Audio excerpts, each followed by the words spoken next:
नमस्कार मित्रांनो, मी डॉक्टर संतोष मालपणी आपलं स्वागत करतो आपल्या लाडक्या कार्यक्रमात, ज्याचं नाव आहे जगा हसत खेळत मधुमेहासोबत.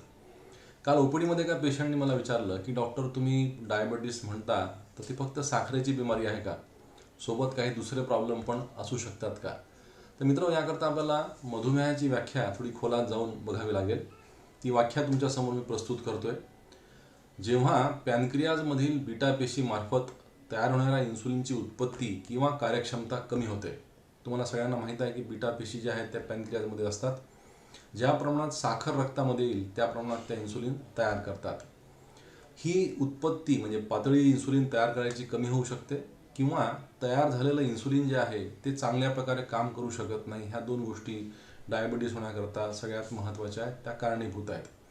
आणि यामुळे काय होते की रक्तामधलं साखर जे आहे ते पेशींच्या आतमध्ये, अवयवांच्या पेशींच्या आतमध्ये प्रवेश करू शकत नाही.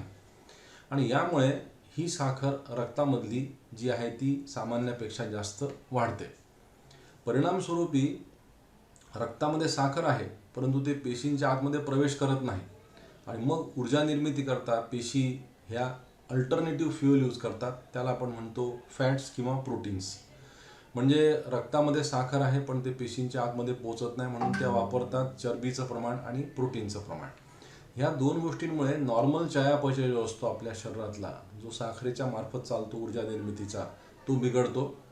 याने प्रोटीनचं प्रमाण बिघडते, कोलेस्ट्रॉलचं प्रमाण बिघडते आणि शुगरचं प्रमाण पण बऱ्यापैकी आपल्या रक्तामधलं वाढते. आणि ही जी वाढलेली साखरेची किंवा कोलेस्ट्रॉलची पातळी आहे ती काय स्वस्थ बसत नाही. ती भविष्यात आपल्या रक्तवाहिन्यांवरती वाईट परिणाम करते. रक्ताचे पाईप जे उघडे असतात ते ब्लॉक व्हायला सुरुवात होते. आणि यासोबत जी संवेदन क्षमता आहे प्रत्येक अवयवाची, जसं हृदयाची गती आहे ती विशिष्ट गतीमध्ये राहिली पाहिजे, ती बिघडते. त्याचप्रमाणे आपल्या पोटाची गती बिघडू शकते, पावलांची स्पर्श संवेदना कमी होऊ शकते. अशा अनेक गोष्टी आपल्या शरीरात घडतात. आणि यांनी नेट इफेक्ट म्हणजे हे सगळे अवयव थोडेसे कमी काम करायला सुरुवात करतात. तर मित्रांनो, वाढलेली साखरेची पातळी, इन्सुलिनची कमी झालेली कार्यक्षमता किंवा कमी झालेली उत्पत्ती, ह्यामुळे झालेली अवयवांची गुंतागुंत आणि सोबत इतर गोष्टी ज्या आहेत, जसं आता मेद आणि प्रोटीन्स आहे यांच्या चयापचयामध्ये बदल घडतो, ह्या सर्वांच्या ग्रुपला आपण डायबिटीस असं म्हणतो. फक्त शुगर वाढली म्हणून डायबिटीस झाला ही थोडीशी न पटणारी गोष्ट आहे. कारण सोबत ह्या सर्व गोष्टींना आपण एकत्रित केलं तर मधुमेह हा फक्त डायबिटीस, हा फक्त साखरेचा आजार नसून तो इतर सर्व गोष्टींच्या सोबत असतो, हे तुम्हाला पटेल. आणि ह्यासोबतच ह्या लोकांमध्ये रक्तदाबाचं प्रमाण वाढलेलं असते, कारण रक्तवाहिन्या कडक आणि ठिसूळ होतात.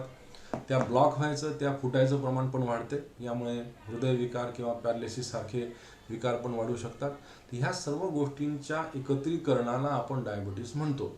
म्हणजे शुगरच्या पेशंटनी फक्त शुगरच कंट्रोल नाही करायचं, सोबत कोलेस्ट्रॉल, रक्तदाब हे कंट्रोल करून कुठे कोणता अवयव क्षतिग्रस्त होतो का ते पण बघणं आपल्याला फार आवश्यक गोष्ट आहे. या सर्व गोष्टी सोबत लक्षात ठेवून आपण विशिष्ट प्रकारे काम केलं तर मला असं वाटतं की मधुमेहाला तर आपण नियंत्रित करू, पण त्याचे वाईट परिणाम पण चांगल्या प्रकारे थांबवू शकू. आजच्या भागात एवढंच.